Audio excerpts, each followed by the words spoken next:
Laetitia qui m'a demandé si c'était possible d'avoir une petite explication sur la forme en bakali. On en parle dans la formation GLPT4, mais je vous propose qu'on se fasse un petit récap ensemble pour voir tout ce que cette forme en bakali peut nous apporter. Et vraiment au niveau N4, il y a beaucoup de choses à dire sur bakali.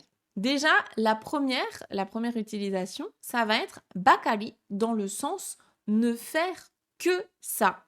Il ou elle ne fait que ça de sa vie, de ses journées, etc. Donc par exemple, si vous dites game donc des jeux, game bakari shiteiru, on va avoir l'idée que cette personne ne fait que des jeux, souvent des jeux vidéo, elle passe sa vie à faire des jeux vidéo, elle fait que ça. Ou bien par exemple, manga bakari yondeiru, il ou elle ne lit que des mangas.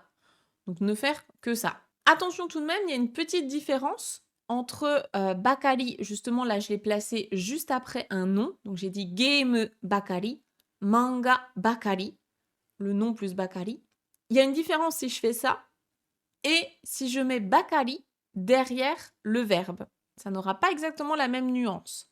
Donc par exemple, manga bakari yondeiru, on a l'impression que de tous les types de livres, il ne lit que des mangas et rien d'autre. Alors que si je dis manga o yonde bakari iru, là, il ne fait que lire des... Enfin, il fait rien d'autre. Il n'y a pas d'autre activité, en fait. Il ne fait que ça. Donc la différence, c'est que la première, on insiste plutôt sur le nom.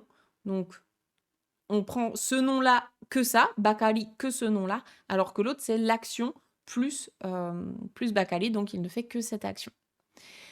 Deuxième nuance de bakari, ça va être, si on met une forme passée juste avant, donc la forme en ta d'un verbe, ça va être il vient tout juste de faire ça. Donc quelqu'un vient tout juste de réaliser cette action. Par exemple avec la forme en ta, donc tabeta bakari des, je viens juste de manger. Tabeta bakari, je viens tout juste de manger, donc on a l'impression que je viens de terminer là tout de suite de manger. Ou bien ita bakari, itta bakari des, je viens tout juste de le dire, ou itta, ça peut être aussi, selon le kanji, je viens tout juste d'y aller.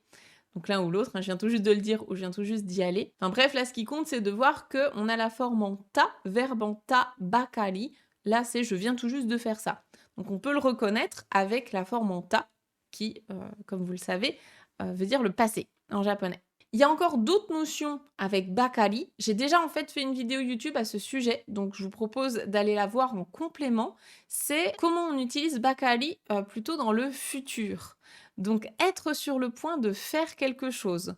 Ça, justement, on va voir l'utilisation du petit adverbe chodo avec bakari. Donc être sur le point de faire quelque chose, là cette fois on va utiliser à nouveau bakari. Donc bakari, il est vraiment, il a plusieurs petites nuances. Ce qui compte, c'est de regarder ce qu'il y a juste devant bakari. Est-ce que c'est un nom? Est-ce que c'est un verbe à la forme en ta? Est-ce que c'est un verbe à la forme dictionnaire?